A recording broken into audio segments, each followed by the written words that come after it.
O desejado de todas as nações. Capítulo 40. Uma noite no lago.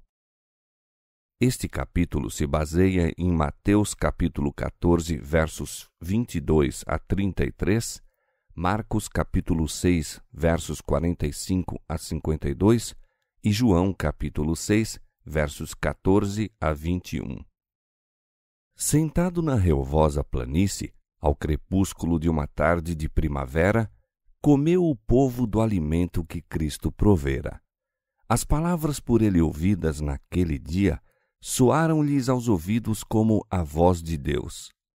As obras de cura que presenciaram eram tais que só o poder divino as poderia realizar. Mas o milagre dos pães tocou a todos naquela vasta multidão. Todos participaram de seus benefícios. Nos dias de Moisés, Deus alimentara Israel com o maná no deserto. E quem era este que os alimentara naquele dia, senão aquele de quem Moisés tinha profetizado? Poder algum humano poderia criar, de 5 pães de cevada e 2 peixinhos, alimento bastante para saciar milhares de criaturas famintas? E disseram uns aos outros: Este é verdadeiramente o profeta que devia vir ao mundo. Durante todo o dia essa convicção se robustecera. Aquele ato, que tudo coroou, é a afirmação de que o longamente esperado libertador se acha entre eles. As esperanças do povo vão subindo de ponto. É este aquele que há de tornar a Judéia um paraíso terrestre, uma terra que mana leite e mel. Pode satisfazer todo desejo, pode derribar o poder dos odiados romanos, pode libertar Judá e Jerusalém, pode curar os soldados feridos na batalha, abastecer exércitos inteiros de alimento, conquistar as nações e dar a Israel o domínio longamente ambicionado. Em seu entusiasmo, o povo estava disposto a coroá-lo imediatamente rei. Veem que ele não faz nenhum esforço para atrair a atenção ou conquistar honras para si. A esse respeito, difere essencialmente dos sacerdotes e principais e temem que não venha nunca a reclamar seus direitos ao trono de Davi. Consultando-o entre si, concordaram em apoderar-se dele por força e proclamá-lo rei de Israel. Os discípulos unem-se à multidão em declarar que o trono de Davi é a legítima herança de seu mestre. É a modéstia de Cristo, dizem, que o faz recusar essa honra. Que o povo exalte seu libertador. Que os arrogantes sacerdotes e principais sejam forçados a honrar aquele que vem revestido de autoridade divina. Tomam ansiosamente providências para executar seu desígnio, mas Jesus vê o que está em andamento e compreende, como eles não o podem fazer, o resultado desse movimento. Mesmo então, estavam os sacerdotes e principais a lhe buscar a vida. Acusavam-no de desviar deles o povo. Violência e insurreição seguir-se-iam a qualquer esforço para o colocar no trono e prejudicar-se-ia a obra do reino espiritual. O plano deveria ser impedido sem demora. Chamando os discípulos, Jesus ordena-lhes que tomem o barco e voltem imediatamente para Cafarnaum, deixando-o para despedir a multidão. Nunca dantes uma ordem de Cristo parecera tão impossível de cumprir. Os discípulos haviam de há muito esperado um movimento popular para colocar Jesus no trono. Não podiam suportar a ideia de que todo esse entusiasmo viesse a dar em nada. As multidões que estavam congregando para assistir à Páscoa achavam-se ansiosas por ver o novo profeta. A seus seguidores, esta se afigurava a oportunidade áurea de estabelecer seu amado mestre no trono de Israel. No ardor dessa nova ambição, duro lhes era afastar-se e deixarem Jesus sozinho naquela desolada praia. protestaram contra essa medida, mas Jesus falou então com uma autoridade que nunca dantes assumira para com eles. Sabiam que seria inútil qualquer oposição de sua parte e, silenciosos, dirigiram-se para o mar. Cristo manda então à massa que se disperse, e tão incisiva é sua maneira que não lhe ousam desobedecer. As palavras de exaltação e louvor morrem-lhes nos lábios. No próprio ato de avançar para dele se apoderarem, são-lhes detidos os passos e o alegre e ansioso olhar amortece-lhes no semblante. Há naquela multidão homens de espírito vigoroso e firme determinação. O régio porte de Jesus, porém, e suas breves e serenas palavras de ordem aquietam o tumulto, frustrando-lhes os desígnios. Nele reconhecem poder superior a toda terrena autoridade e, sem uma réplica, submetem-se. Quando a sós, Jesus subiu ao monte para orar à parte. Durante horas continuou a suplicar perante Deus. Não por si mesmo, mas pelos homens eram aquelas orações. Rogava poder para revelar aos mesmos o divino caráter de sua missão, a fim de que Satanás não lhes cegasse o entendimento e pervertesse o juízo. O Salvador sabia que seus dias de ministério pessoal na terra em breve chegariam ao termo e que poucos o receberiam como seu Redentor. Em angústia e lutas de alma, orava pelos discípulos. Haviam de ser duramente provados. Suas esperanças, tão longamente acariciadas, baseadas numa ilusão popular, haviam de lhes trazer a mais dolorosa e humilhante decepção. Em lugar de sua exaltação ao trono de Davi, haveriam de testemunhar-lhe a crucifixão. Essa deveria, na verdade, ser sua coroação. No entanto, não o percebiam e, em consequência, grandes seriam as tentações a sobrevir-lhes, as quais difícil lhe seria reconhecer como tentações. Sem o Espírito Santo para iluminar a mente e ampliar a compreensão, a fé dos discípulos faleceria. Penoso era a Jesus ver que o conceito deles quanto a seu reino se limitasse a tão grande parte ao engrandecimento e honra mundanos. Oprimia-o o peso da preocupação por eles e derramava suas súplicas com acerba angústia e lágrimas. Os discípulos não partiram imediatamente, segundo as instruções de Jesus. Esperaram algum tempo na expectativa de que ele se lhes viesse juntar.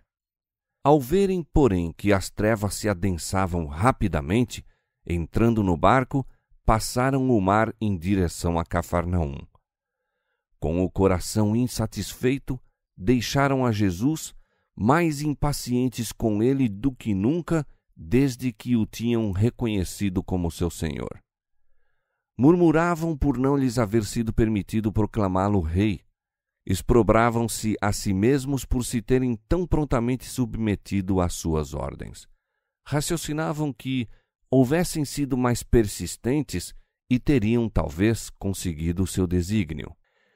A incredulidade se estava apoderando de seu espírito e coração. Cegava-os o amor da honra. Sabiam que Jesus era odiado pelos fariseus e estavam ansiosos por vê-lo exaltado como pensavam que devia ser. Estarem ligados a um mestre que podia operar tão grandes milagres e ainda serem injuriados como enganadores era provação que mal podiam suportar. Deveriam ser sempre considerados seguidores de um falso profeta? Não haveria Cristo nunca de afirmar sua autoridade como rei? Por que não havia ele, que possuía tal poder, de revelar-se em seu verdadeiro caráter e tornar-lhes a eles o caminho menos penoso? Por que não salvara João Batista de uma morte violenta? Assim raciocinavam os discípulos, até que trouxeram sobre si mesmos grande treva espiritual.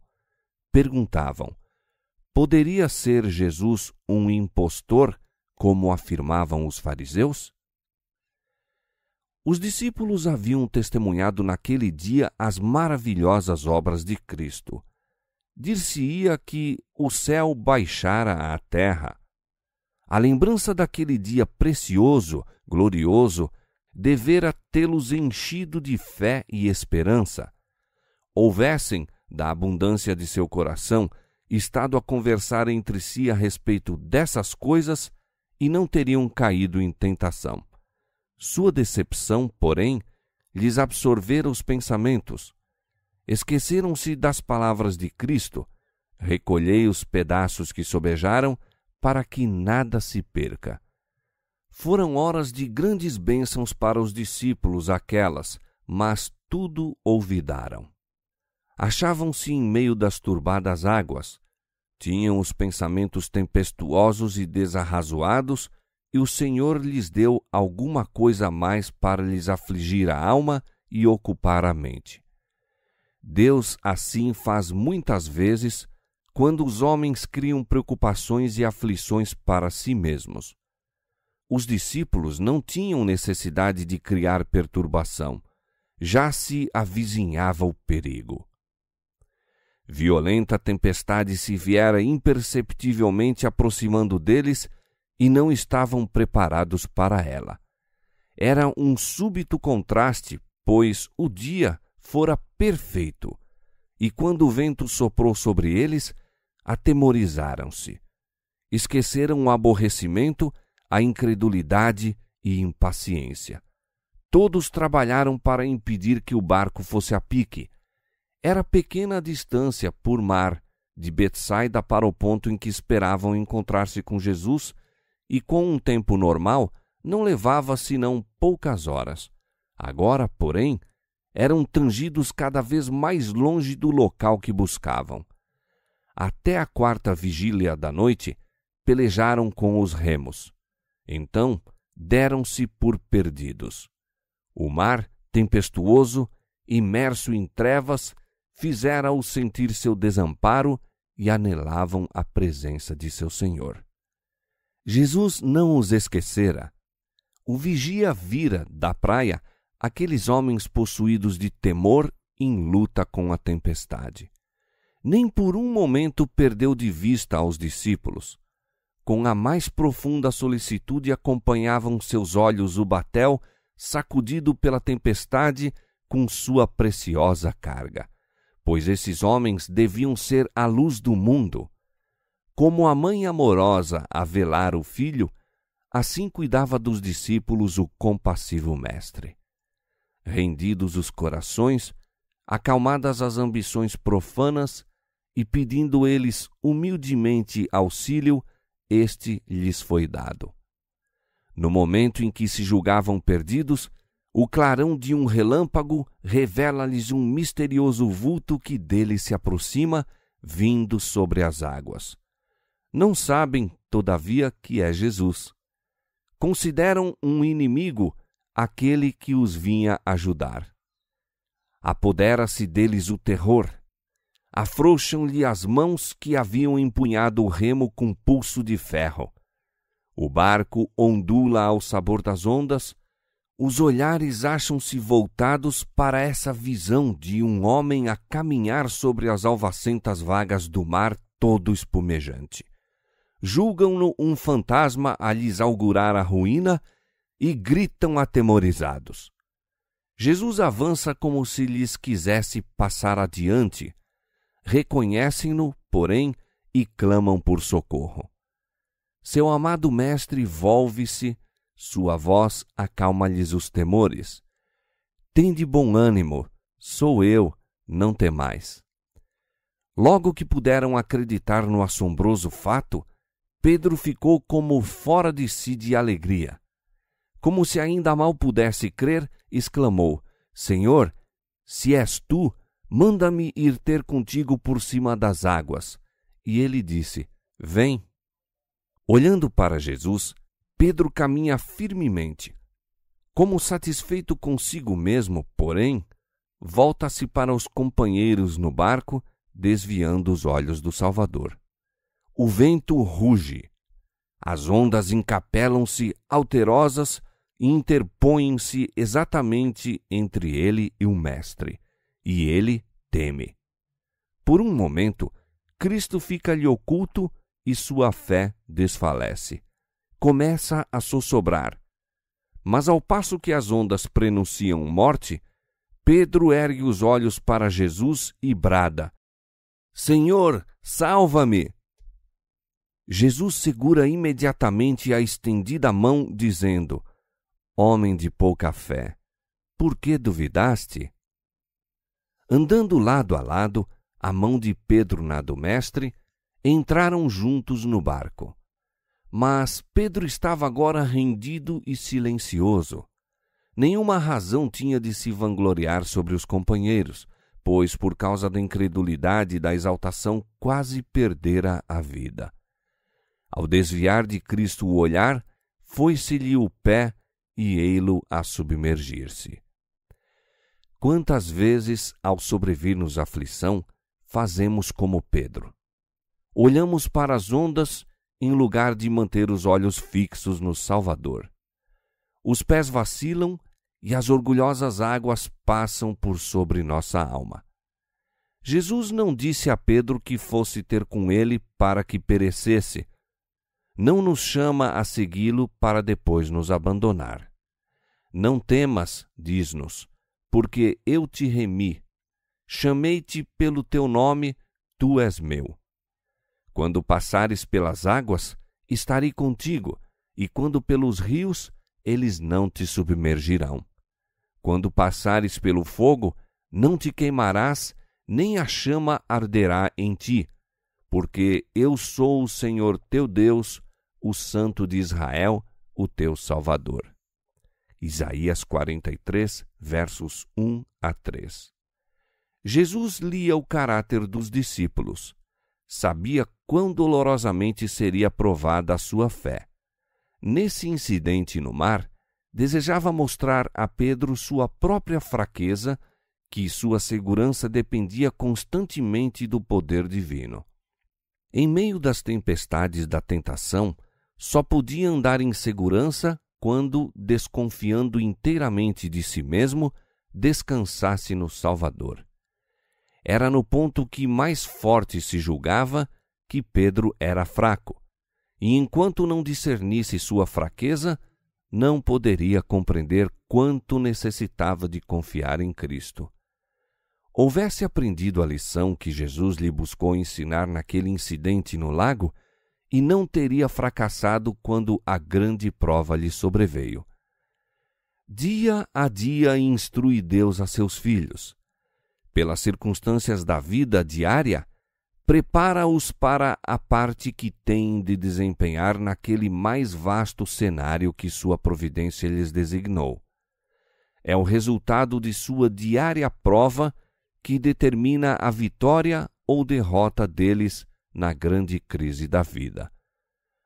Os que deixam de compreender sua contínua dependência de Deus serão vencidos pela tentação. Podemos entender agora que nosso pé se acha firme e jamais seremos abalados. Podemos dizer com confiança: eu sei em quem tenho crido, coisa alguma pode abalar minha confiança em Deus e sua palavra. Mas Satanás está planejando aproveitar-se de nossos traços de caráter hereditários e cultivados e cegar-nos os olhos para nossas necessidades e defeitos. Unicamente compreendendo a própria fraqueza e olhando firmemente para Jesus, podemos caminhar com segurança. Tão depressa tomou Jesus lugar no barco, o vento cessou, e logo o barco chegou à terra para onde iam. A noite de horror foi seguida pelo raiar da aurora. Os discípulos e outros que se achavam no barco inclinaram-se aos pés de Jesus, corações agradecidos, dizendo: És verdadeiramente o Filho de Deus.